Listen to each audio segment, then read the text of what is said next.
We are presented today by Travelaer, so thank you very much for supporting the program. I'm excited to get another perspective. I'm always excited all of these interviews. I keep saying that. I'm thrilled. I should use a different word. Yeah. Looking forward to hearing from myHotel. Felix, you're in Chile, and you recently, you pivoted. So let's start with the pivot from the original app. You reminded me that we met, 3 years ago? Or no, 5 years ago maybe, a long time ago. 3 years ago. And it was a mobile app, right? Yes. Okay.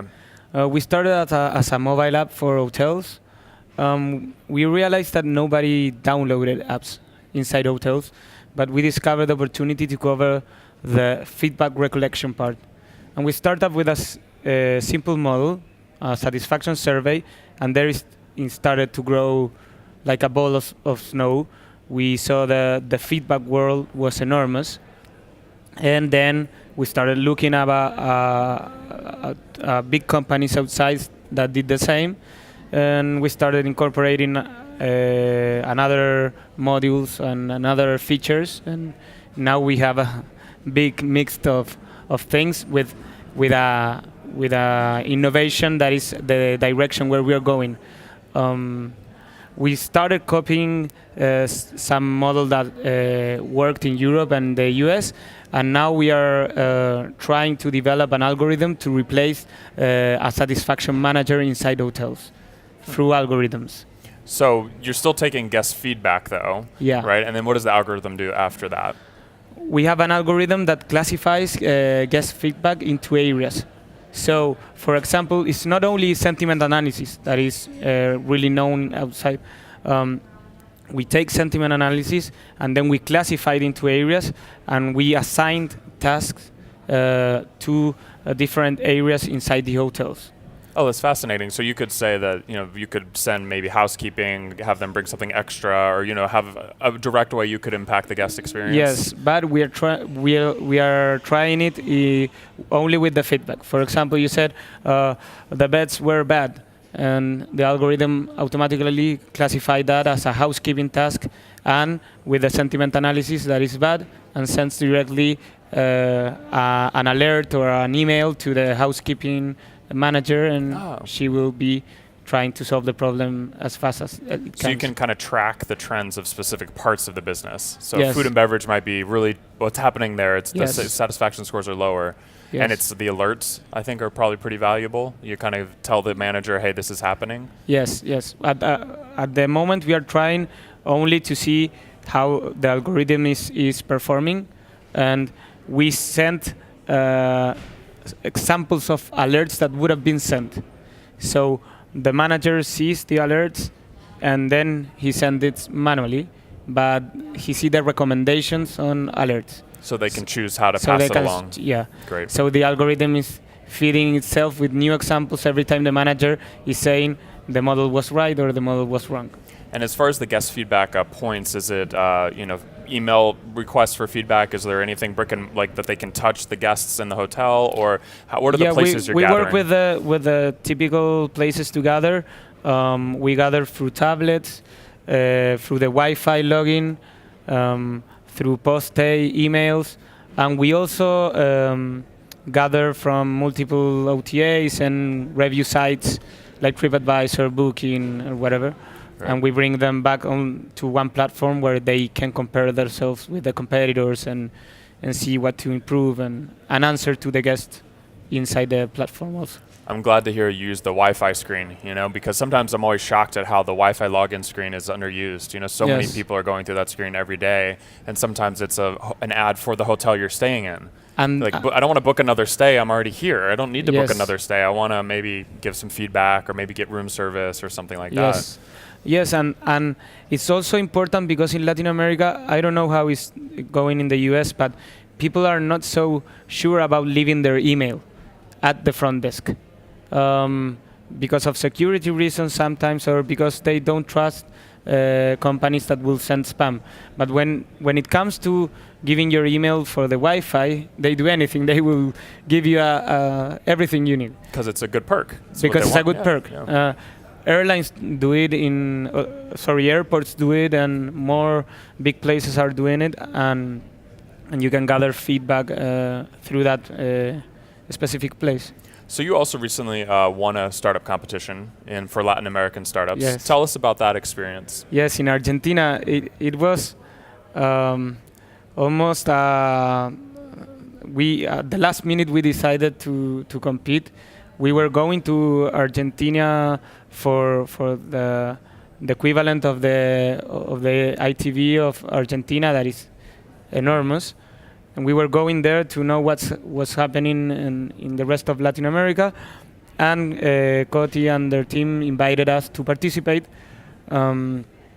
We went there, we participated, and there was a big jury of, one of the organizers of ITB, Julian. There were VCs and people that have known startups on travel a lot, and we won. What's the startup scene like in Latin America right now? How do you find it? It's growing a lot.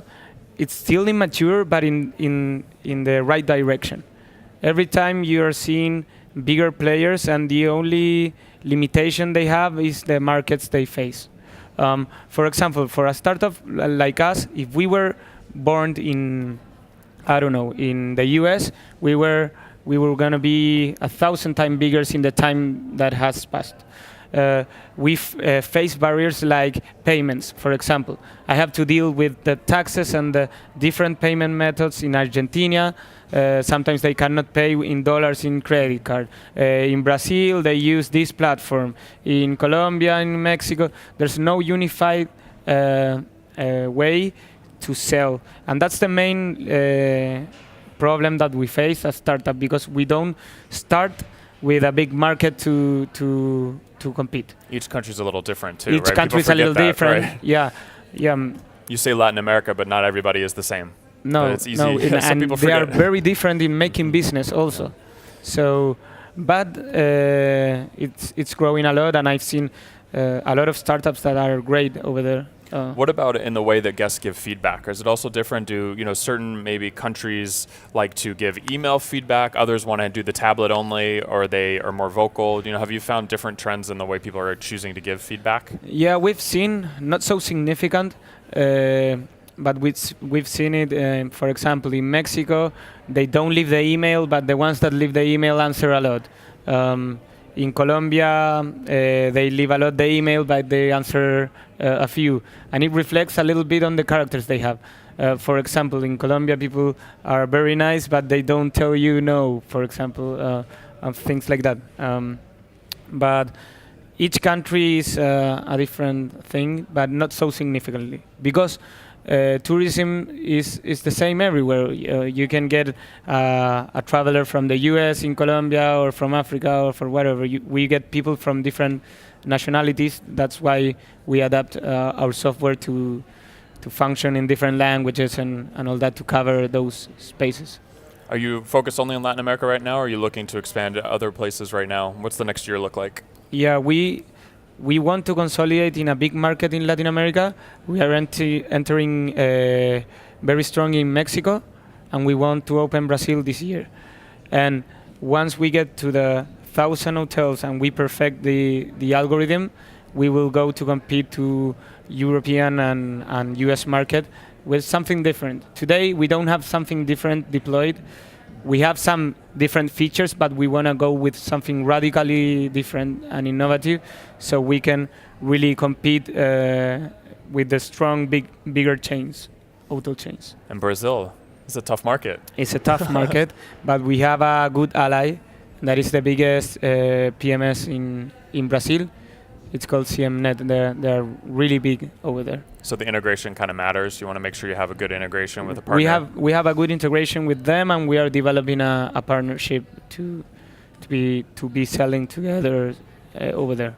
Are you looking first, when you try to integrate with a PMS, first at maybe what country they're strong in, or are you also considering maybe how hard it will be to integrate, how good the API is, or how do you choose who to integrate with? For us, because we grew in Latin American context, there's no difficulty in technologically speaking.